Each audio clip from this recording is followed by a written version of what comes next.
And, well, usually we'd be starting off, an episode like this with excitement for a Yeah. new year and all that. Right. But today, that's really hard to do given what happened in New Orleans.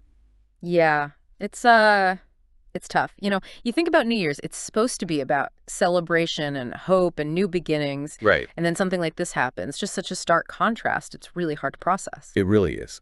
And I think what makes it even harder is where it happened. I mean, New Orleans, Oh, yeah. on Bourbon Street, Yeah. at a time when the city's just brimming with life and music and joy, Yeah.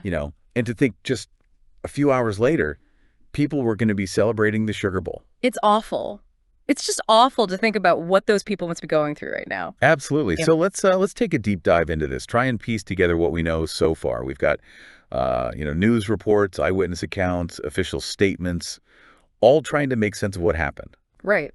And it seems like the attack took place in the very early hours of New Year's Day.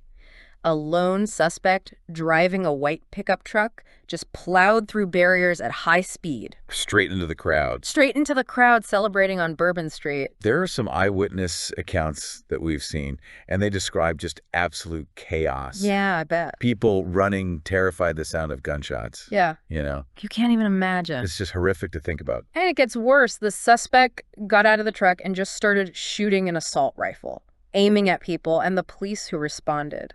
The police did fire back, and they did kill the attacker. Right. But by that point, the damage is already done. 10 people are dead. Why? At least 35 injured, some critically, and 2 police officers were shot during the exchange of gunfire. It's a staggering loss of life, and I think it really underscores how vulnerable we all are. Especially in those kinds of spaces. Yeah. Exactly, especially in crowded public spaces. What gets me is this attacker's determination. Police Superintendent Ann Kirkpatrick, she said he was hell-bent on causing as much carnage as possible. And that's what's so hard to wrap your head around. You know. What could possibly drive someone to do something like this? Well, we're going to try to unpack that as we go through all of this. But first, we should talk about the official response. Yeah. It's been pretty immediate. Yeah, New Orleans Mayor LaToya Cantrell and the FBI, they're leading the investigation, and they've both called it a terrorist attack. Right. President Biden has been briefed, and he's in contact with Mayor Cantrell offering support. And Governor Jeff Landry offered his condolences, obviously, to the victims and their families. Yeah. One of the things we came across that was really striking was an eyewitness account from a guy identified as Paul S. He said he woke up to what he thought were fireworks at first, Oh, wow. but then he realized what was really going on. Terrible. He talked about seeing a man get thrown from his wheelchair when the truck hit the crowd, Oh, my gosh. and another body lying under a scissor lift. Oh, that's awful. It just paints this picture of complete chaos and devastation. And then, to make matters worse, they found explosive devices at the scene. Thankfully, they didn't go off. Can you imagine if they had? It's just Right. terrifying to think about the scale of the tragedy that could have happened. It really is. There's so many unanswered questions, but there are some details starting to come out. Like the truck used in the attack. It was a Ford F-150 Lightning. An electric vehicle. Electric vehicle, yeah. Hmm. And it had a black flag attached to it. A black flag. What do you think that means? They don't know yet. The significance of it isn't clear, but investigators are looking into it. I'm sure they are. It's hard to put into words the impact of something like this. I know. This kind of attack really shakes our sense of safety and community.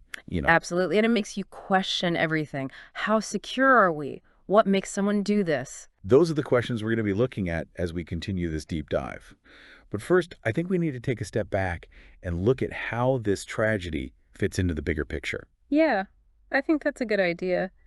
There's a lot to unpack here. We've been talking about the specifics of what happened, but maybe it's time we zoom out a little. Yeah, what can we learn from this attack? Like, how does it fit into the bigger picture?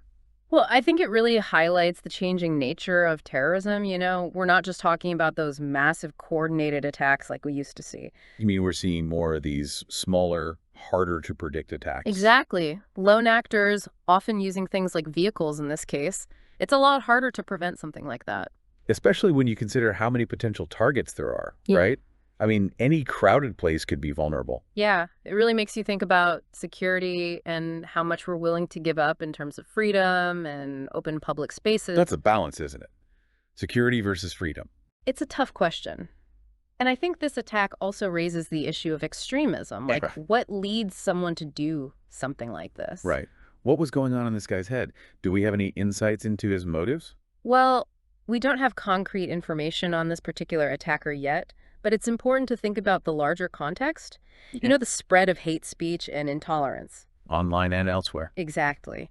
These ideologies can radicalize people and push them towards violence. So it's not just about physical security measures, it's about addressing the root causes of extremism. Right. We need to be doing more to combat hate speech and promote tolerance and understanding. You know, it's interesting you bring that up because there were actually warnings from federal law enforcement about the potential for vehicle ramming attacks during the holidays. Oh, wow. Really? And of course, tragically, those warnings came true. It makes you wonder if this was inspired by what happened in Germany right before Christmas. It seems like these tactics can spread pretty easily. Yeah, it's like a disturbing trend, isn't it? Yeah, And it's not just a domestic issue either. This requires global cooperation. absolutely. We need to be sharing intelligence and working together to counter these threats. Another thing this attack brings up is security at large events. You know, the Sugar Bowl was just hours away, and New Orleans was already on high alert. Which makes you wonder, how do we effectively secure these big events without making them feel like fortresses?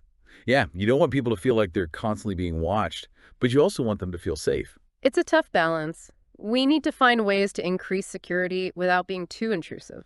There's been a lot of talk about using technology like facial recognition Right. and AI-powered surveillance, but those things come with their own ethical concerns. Absolutely. Privacy is a big issue. So it's not just about finding any solution. It's about finding solutions that align with our values. Exactly. This is something we need to keep talking about. Security, freedom, the role of technology. There are no easy answers. No.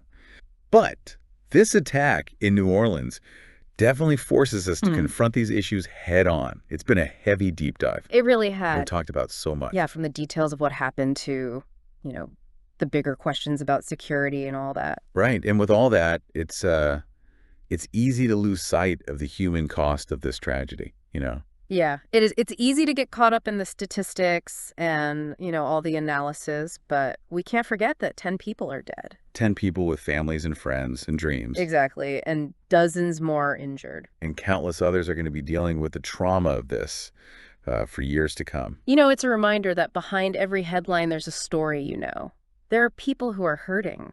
Yeah, and I think it's in those stories that we find some hope. Yeah. The stories of the first responders who ran into danger, the people who stopped to help the injured. The whole city coming together. Right, exactly. That kind of selflessness and unity, Yeah, it's powerful. it's a powerful antidote to the hate that caused this in the first place. It really is. So I guess the question is, what now? What do we do with all of this? Well, I think the first thing is we have to choose to reject hate Yeah, and embrace empathy instead, We have to challenge intolerance and prejudice wherever we see it. that's important. It is. And we can also support the organizations that are working to fight extremism and promote understanding.